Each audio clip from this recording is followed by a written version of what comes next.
बहुएं ताली तो बजा दो। आज तुम्हारे पक्ष में बोल रहा हूं मैं, ध्यान रखिए। कौन बोला आज किसने सद्बुद्धि दे दी? बहुत बढ़िया, जय हो पंचम काल की। विचार बहुत परेशान होती है आज बहुओं की स्थिति वह है घरों में। उस बहू ने कहा महाराज बहुत पीड़ा होती है हमें भी, हम भी परिवार छोड़ के आए हैं, हम भी इस घर को अपनाते हैं, लेकिन इस घर ने हमें आज तक अपनाया नहीं। क्या होता, क्या फर्क पड़ता है? एक बात बताओ, सासुओं से मैं पूछता हूं, बेटी कब आती है तुम्हारे घर में गर्मी की छुट्टियों में? यहां रोज नाश्ता कौन बनाता है? बेटी आके बनाती है, बहू बनाती है? बहू बनाती है ना। रसोई कौन बनाती है? बहू बनाती है। चलो नौकरानी होगी, निर्देश तो बहू देती है ना, देखती है ना। बीमार हो जाओ तो बहू आके पूछती है, बीमार हो जाओ तो दवाई भले झुंझला के दे, गुस्से से दे, देगी बहू ही, पड़ोसिन देने वाली नहीं है। ध्यान रखना, कुछ भी करेगी, तकलीफ हो, दुख हो, संकट हो, बहू ही साथ में आती है। बेमन से आए या मन से आए, साथ तो बहू ही देती है ना। सुबह से उठती है, तुम्हारी व्यवस्था करती है, नाश्ता बनाती है, खाना बनाती है। एक बात ध्यान रखो, आप ईमानदारी से बताना, एक संत की सभा में बैठे हैं, बहू ज्यादा काम करती है या बेटी ज्यादा काम करती? ईमानदारी से बताना। बहू ज्यादा काम करती है ना, तो उसके बाद भी बेटी प्यारी क्यों लगती है, बहू प्यारी क्यों नहीं लगती है? वह उससे ज्यादा काम करती है, उससे ज्यादा ख्याल रखती है। बेटी तो 4 दिन को आती है, बहू जीवन भर साथ रहा करती है। एक बात याद रखना, भारतीय संस्कृति में किसी भी बेटी को लक्ष्मी नहीं कहा जाता है, बल्कि बहू को लक्ष्मी कह करके बुलाया जाता है। ध्यान रखना, किसी बेटी को किसी ने लक्ष्मी कहा है? कन्या भले कह दिया जाए, लेकिन लक्ष्मी का रूप नहीं दिया जाता है। रक्षा बंधन पर बेटी की जरूरत पड़ती है, लेकिन दीपावली जब आती है तो बेटी की नहीं, हाथों में दीप लिए हुए बहू शोभा दिया करती है। दीपावली तो बहू की हुआ करती है, दीप जलाती है। रक्षाबंधन पे तो राखी बांधकर चली जाएगी, मिठाई खाएगी, कुछ पैसे भी ले जाएगी। ध्यान रखना, कमर साहब आएंगे, खाएंगे, मजे लेंगे, लास्ट में बोल देंगे मजा नहीं आया, धत तेरे की, मर गए कर करके, उनने कह दिया मजा नहीं आया। बहू तो घर में ही रहती है ना, बहू तो लक्ष्मी है ना। आज तक किसी बेटी की आरती किसी माँ ने नहीं उतारी होगी, लेकिन बहू जब घर में आती है तो सास को दीप लेकर उसकी आरती उतारना पड़ती है। बहू मंगल है, बहू शुभ है, बहू लक्ष्मी का रूप है, बहू सरस्वती का रूप है। जब वह बहू घर में आती है, तुम्हारे वंश को अंश प्रदान करती है, और जब उन्हें संस्कारित करती है तो यही बहू सरस्वती का रूप हो जाया करती है। ध्यान रखिए, और यही बहू लक्ष्मी का रूप हो जाती। बहुओं को लात मारना यानी लक्ष्मी को लात मारना के समान पाप हुआ करता है। ध्यान रखिए, बहुएं तो घर की शोभा होती है, प्राण होती है। बहुएं ना हो तो तुम्हें कोई दादी कहने वाला नहीं मिलेगा, तरस जाओगी। ध्यान रखना, नानी में तो नाना नाना नाना लिखा है, दादी में तो दे दे दे दे दे लिखा हुआ है। मानिए, जितने भी रिश्ते हैं,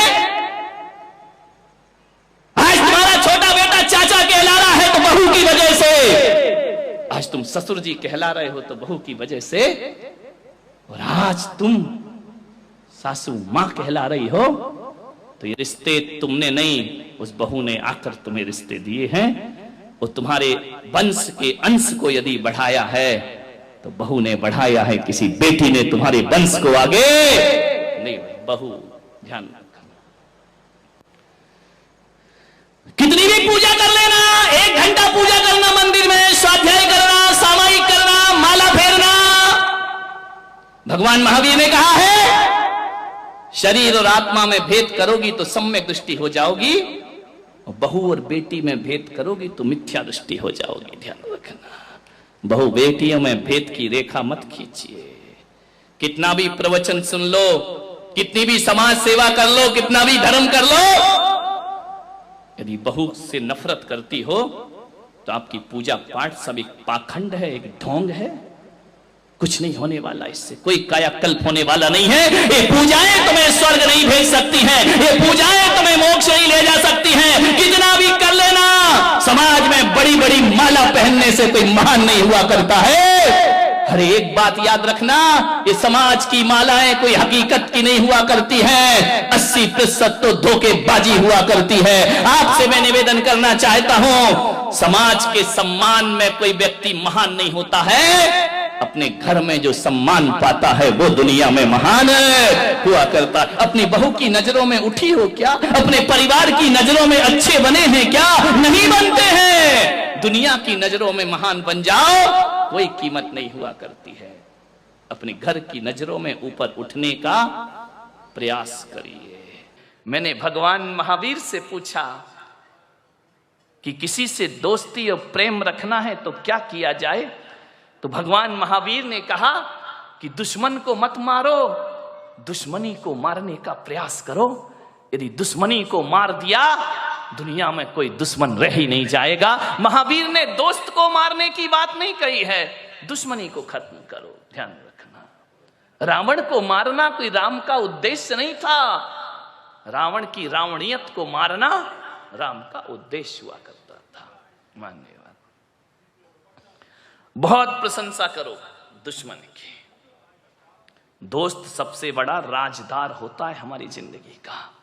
ये बच्चे जो बात अपने माँ बाप से शेयर नहीं करते, वो बात दोस्तों से शेयर किया करते हैं। मान्यवर, किसी लड़की की शादी करना हो ना, शोभा ताई शादी का बहुत बना रही ना, मैं भी थोड़ा सा टिप्स दे दूं। किसी लड़की की शादी करना हो तो लड़की के माता पिता को क्या देखना चाहिए? आप यही देखते ना, कितना कमाता है, कौन से जॉब में है, इसका पैकेज क्या है। आप यही देखते हैं। इसकी जाति कौन सी है, आप यही देखते हैं। इसके माता पिता कौन है, परिवार फैमिली बैकग्राउंड क्या है। धोखे में आ जाओगे ये सब देखोगे तो। मैं पुलक सागर कहता हूं, फैमिली बैकग्राउंड अच्छा हो तो कोई जरूरी नहीं कि औलाद अच्छी हो। फैमिली बैकग्राउंड दशरथ का बहुत अच्छा था, लेकिन कैकेयी का चरित्र बहुत गड़बड़ था। ध्यान रखिए, फैमिली बैकग्राउंड अच्छा होने से बेटा अच्छा होगा जरूरी नहीं है। लेकिन मैं पुलक सागर आपको कहता हूं कि आपको यदि अपनी बेटी की शादी करना है, उसके हाथ पीले करना है, उसका रिश्ता लेकर के जाना है, तो ना घर देखना, ना परिवार देखना, ना आप ये देखना कितना कमाता है। आप तो ये देखना कि जिस लड़के से अपनी लड़की की शादी कर रही हूं, उसके दोस्त कैसे हैं, उसके यार कैसे हैं, उसके मित्र कैसे हैं। अरे पिता जैसा है बेटा वैसे ही होगा, कोई जरूरी नहीं है। माता जैसी है बेटा वैसे ही होगा, कोई जरूरी नहीं है। ध्यान रखना। लेकिन ये बिल्कुल जरूरी है कि दोस्त जैसे होंगे लड़का वैसा। दोस्तों का बैकग्राउंड देखो, आप ये देखो किसके साथ उठता है, किसके साथ बैठता है, कहां जा। माँ बाप से छिपके काम करते हैं लड़के, माता पिता को पता नहीं चलता। और दोस्त सड़कों पे बाहर क्या करते हैं। किसी भी बेटी की शादी करो तो लड़के के दोस्तों के बारे में जानकारी जरूर लेना। यदि लड़का अच्छा होगा तो अच्छे लोगों की संगति में उठता बैठता होगा। वो लड़का यदि खराब होगा तो गलत लोगों की संगति में उठता बैठता।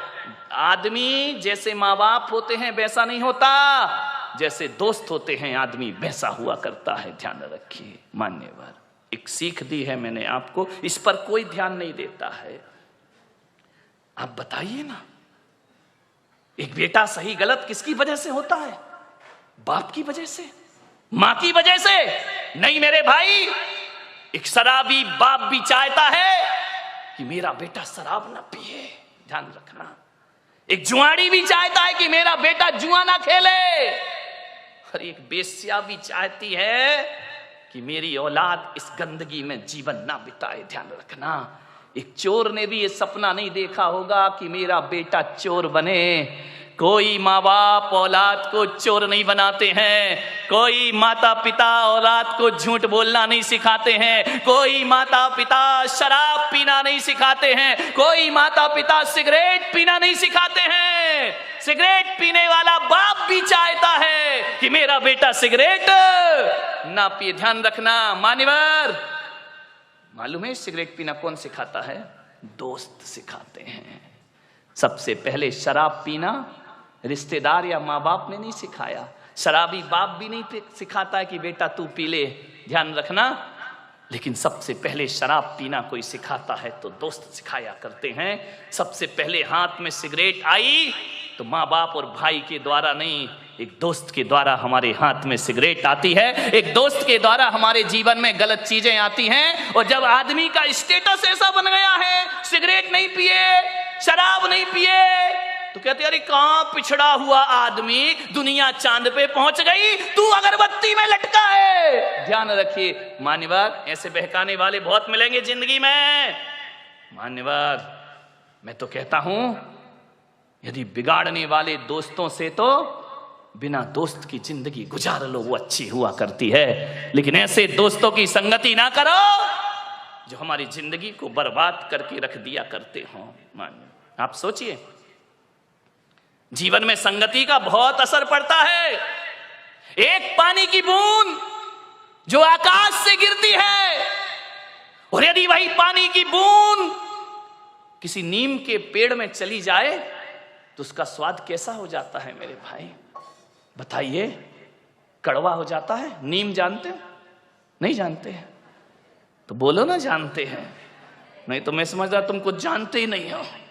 एक नीम के पेड़ में चला जाए तो स्वाद उसका कड़वा हो जाता है। वही पानी की बूंद गन्ने के खेत में चली जाए तो मीठी हो जाया करती है। और वही पानी की बूंद यदि केले के पेड़ में चली जाए तो कपूर बन जाया करती है। वही पानी की बूंद यदि सांप के मुख में चली जाए तो हलाहल जहर बन जाया करती है। और वही पानी की बूंद नाली में चली जाए तो गंदी नाली हो जाती है। वही पानी की बूंद यदि समुंदर में गिर जाए तो खारी हो जाती है। और वही पानी की बूंद यदि सीपी के मुंह में चली जाए तो मोती बन करके निखर जाया करती है। बूंद एक ही है। ये इतने रूप क्यों हुए उस बूंद के? संगति के कारण से। किसकी संगति करी उसने? मोती बना सीप की संगति से और जहर बना सांप की संगति से। ध्यान